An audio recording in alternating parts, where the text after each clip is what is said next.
존 디 록펠러. 현재의 그 현대적 의료 시스템을 설계한 애죠, 얘가.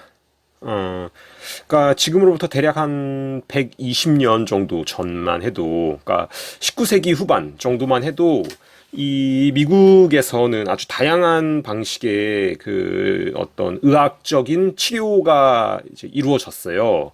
그러니까 뭐 자연요법, 동종요법, 식물요법, 뭐 이렇게 불리는 그 치료법들인데, 그러니까 당시에는 이제 환자들한테 어떤 좀 선택권이 있었어요. 지금은 어떤 그 합성 화학 물질로 만든 약, 제약사에서 만든 합성 화학 물질로 만든 약만 지금 어떤 공식적인 의료기관에서 처방이 가능하다면, 지금부터 120년 전만 해도, 그러니까 1890년 이 정도만 해도 굉장히 많은, 지금은 어떤 사입이나 돌팔이 아닌 민간요법 이렇게 얘기 듣는 게 실제적으로 병원에서 그런 것들이 좀 어떻게 말하면 주류였어요. 그런 게. 그러니까 약초를 사용하거나 어떤 그 자연에 있는 물질들을 사용해서 사람들을 치료하는 게 지금 우리가 알고 있는 무슨 제약사에서 만든 약들, 무슨 뭐,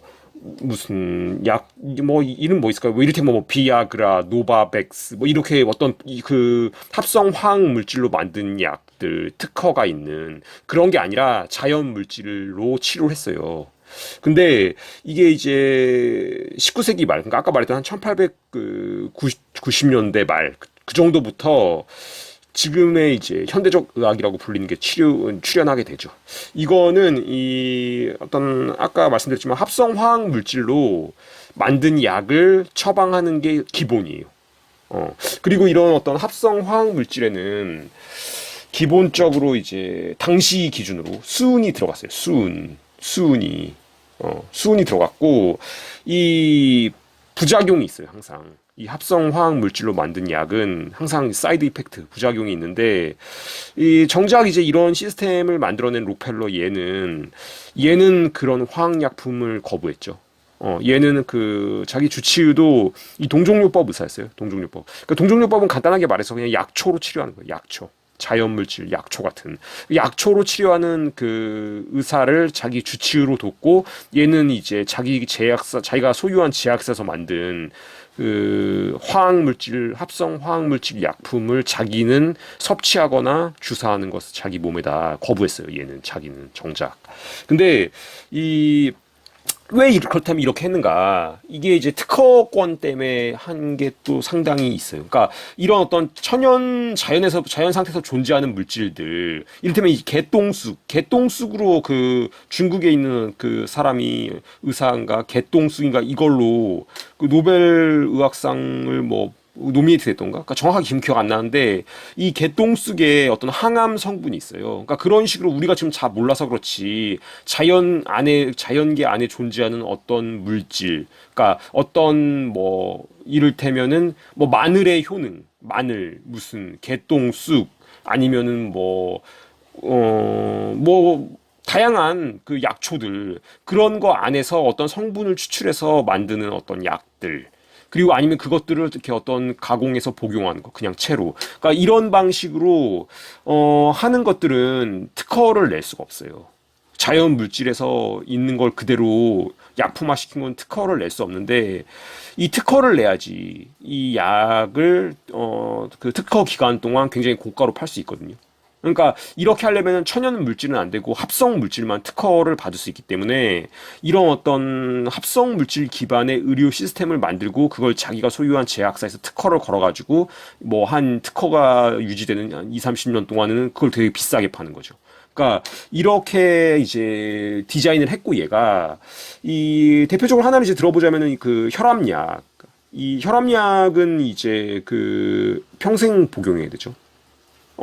그러니까 혈압약은 굉장히 만약 어떤 사람이 50대 뭐 중반에 당신이 이제 고혈압이다. 그래서 혈압약을 복용한다. 이러면은 이제 그 사람이 거의 죽을 때까지 뭐 80대, 그러니까 30년 뭐 이 정도로 계속 그 약을 사서 먹어야 돼요.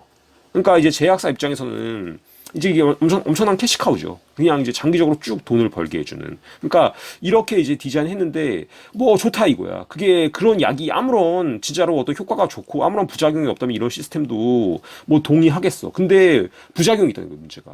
부작용, 사이드 이펙트가 항상 있어요. 이렇게 합성 화학 물질은. 그러니까 뭐 혈압약 얘기 나왔으니까 혈압약으로 또 좀 예를 들면은 이 혈압이 만약에 이제 혈압이 높다 어떤 사람이 그래서 고혈압이어서 이거를 이런 어떤 합성 화학 물질 기반의 약으로 치료하려면은 이게 일종의 이제 혈관 확장시키는 그런 어떤 그 합성 화학 물질을 넣거나 아니면 이제 심장의 펌핑 능력을 다운시키는 그런 이제 합성 화학 물질 성분이 들어있어요. 그 혈압약에. 그래서 이 혈압 자체는 고혈압이 좀 낮아져서 뭐 얘들이 정상이라고 설정해 놓은 수치에 이제 그 들어오게 되지만 문제는 혈류가 느려져요. 이러면 혈류가 느려지고 혈액이 굉장히 탁해져요. 혈액이 탁해져서 이제 뇌라든지 신장 같이 혈액 공급이 많이 필요한 장기가 이제 장기적으로 봤을 때 이런 장기들의 어떤 타격을 가해요. 그래서 사실은 이 혈압약을 복용하면 바로 가벼운 부작용으로 이제 어지럼증, 현기증 이런 게 따라오거든요. 이게 뇌가 굉장히 혈액이 많이 필요한 어떤 부위예요. 근데 뇌로 가는 혈행을 낮춰주는 작용하기 때문에 이 혈압약이 그러니까 이제 현기증이나 그 어지럼증 이런 게 두통 같은 게 있어요. 혈압약을 먹으면 이게 가벼운 건데 문제는 이게 이 혈압약을 이제 장기적으로 계속 복용하면 뇌경색 같은 게 발생해요. 치매나 뇌가 굉장히 혈류가 많이 그 혈액이 많이 가야 될 장기인데 이걸 인위적으로 합성 화학 물질로 혈행을 늦추고 심장의 펌핑 능력을 다운시키면 뇌처럼 충분한 혈액이 공급되는데 혈액이 공급되지 못함으로써 뇌경색이나 치매 같은 게 장기적으로 유발된다. 그러니까 이런 어떤 부작용이 있기 때문에 이런 합성 화학 물질은 상당히 문제인데 이 자연 물질은 부작용이 없어요. 자연 물질은. 그리고 이제 혈압을 예로 들자면 계속 혈압 뭐 얘기하니까 이 본질적인 걸 치료해 줘야 돼요. 본질적인 거. 왜 이 사람이 고혈압이 되는가? 어떤 혈관 안에 콜레스테롤이 많이 끼고 이 사람의 그러니까 식습관과 운동 부족, 이런 게 휴식 부족, 이런 게 사실은 본질적인 원인이거든요. 이 사람이 굉장히 가공식품을 많이 먹어. 뭐 소세지, 햄, 그리고 이제 육류를 많이 먹어. 맨날 고기 먹고. 그리고 운동은 거의 안 해. 맨날 그냥 차 타고 다니고. 그러니까 이러면은 당연히 그 사람의 이제 어떤 혈관에 기름기가 많이 끼고 혈압이 높아지는 건데 이거를 그냥 인위적인 화학물질 통해서 그냥 혈압 자체만 낮춰주는 거는 그냥 대증요법 증상만 완화시키는 거지 본질적인 치료가 아니거든요. 본질적인 치료는 이 사람의 식습관을 바꿔줘야 되고 생활 습관을 개선해줘야 되고 충분한 수면과 충분한 휴식 이런 게 따라줘야 되는 거예요. 그래야지 본질적인 치료가 되는 거예요. 그러니까 어떤 녹황색 채소나 야채, 뭐 마늘, 양파, 당근 이런 어떤 그러니까 그런 섬유질을 많이 먹고 좀 고기나 어떤 가공식품 섭취는 좀 줄이고 그래서 이 사람의 어떤 그 혈관이 좀 깨끗해지게 해주는 거. 그게 이제 필요하고, 그 다음에 이제 좀 2, 3km 정도라든지 단거리는 좀 걸어 다니고, 그러니까 속도감 있게 걷고, 그러니까 어떤 따로 무슨 헬스장 가서 운동 안 하더라도 기본적으로 어떤 걷기, 유산소 운동을 좀 많이 해주면 혈관에는 굉장히 좋아요. 그러니까 식습관과 운동, 이거랑 그다음에 충분한 수면, 뭐 휴식, 그러니까 이거 따라주면은 이거는 그냥 정상적으로 잡혀요. 이렇게 어떤 식습관이랑 충분하게 운동하면 그렇게 6개월 내지 1년 하면은 그 혈압은 정상 범위 안으로 내려와요. 그러니까 혈압 자체가 이것의 어떤 그 본질적인 문제가 아니라 그 어떤 신체의 균형이 깨져가지고 따라오는 부차적인 증상인데 그 증상 자체를 합성 화학 물질로 혈압만 낮춘다고 해서 본질적인 게 개선되는 게 아닌데 지금 현대의학은 그렇게 하고 있지 않다. 물론 이제 현대의학이 장점도 있어요. 그러니까 어떤 외과적 수술에는 분명히 현대의학이 이제 장점이 있어요. 그러니까 긴급하게 어떤 사람이 이제 뭐 교통사고가 났는데 긴급하게 수술할 때 이거는 이제 한의학이 사실 동종요법적인 성격이 있죠. 그러니까 전체적인 체질 개선 이런 건데 자연 약초나 약물 그 약초 뭐 음식을 통해서 개선하는 건데 이건 이제 응급적인 외과적인 수술은 그 현대의학이 장점이 분명히 있으나 이런 어떤 합성 화학물질 기반으로 해가지고 굉장히 많은 사이드 이펙트, 부작용이 있는 거를 장기적으로 복용하게 하는 거. 이것은 현대의학의 어떤 치명적인 단점이다. 근데 이런 방식으로 하도록 그 록펠러가 디자인을 했다. 어떤 방식으로 디자인했는가? 이 록펠러가 이제 1892년에 사이먼 플렉스너라고 얘를 이제 고용해갖고 이 록펠러가 보유하고 있던 의학 리서치 기관의 총 책임자를 임명해요. 이 사이먼 플렉스너를. 근데 이제 사이먼 플렉스너의 동생이 이제 아브라함 플렉스너인데 얘한테 이제 아브라함 플렉스너를 통해서 어떤 정부에 제출할 보고서를 하나 만들게 해요. 이 보고서가 이제 플렉스너 보고서인데 이 보고서의 어떤 궁극적인 목표가 이 미국의 의료 시스템을 합성 화학 물질 기반으로 완전히 바꾸는 거예요. 미국의 의료 시스템을. 이 플렉스너 보고서가 발표된 게 1910년인데 이 플렉스너 보고서는 이제 과학이란 이름을 내걸고 기존에 있던 다른 모든 종류의 의학 치료를 이제 비과학으로 규정했어요. 이거 뭔가 연상시키죠.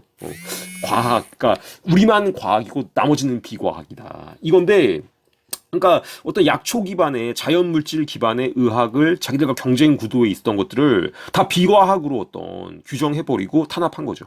그래서 이 당시에 지금 환율로 한 사람 한 6천억 정도 되는 돈인데 이걸 이제 그 플렉스너 보고서의 지침을 따르기로 어떤 약속한 의과대학이 기부해요, 록펠러가.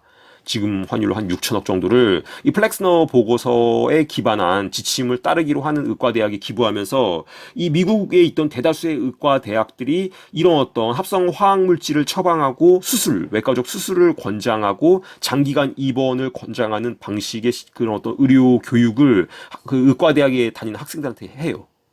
20세기 초부터.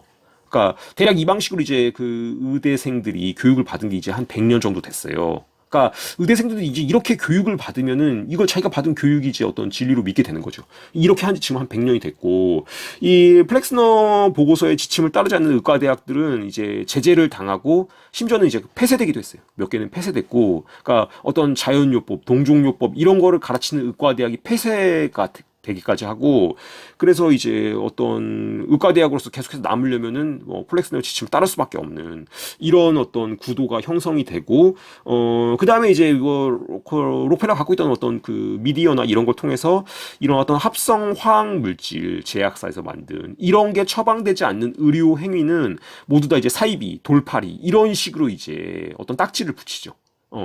이렇게 되면서 대중들도 그렇게 인식하고 이건 뭐 민간요법이고 굉장히 어떤 구닥다리 이렇게 어떤 인식하게 그렇게 작업을 했고 얘가 이제 이 플렉스너 보고서가 발표된 다음에 한 20년 동안 그 후에 한 20년 동안 그러니까 1930년대까지 이 록펠러는 뭘 했냐면은 전 세계에 있는 제약회사들의 그 어떤 지분을 계속 사들여요 얘가.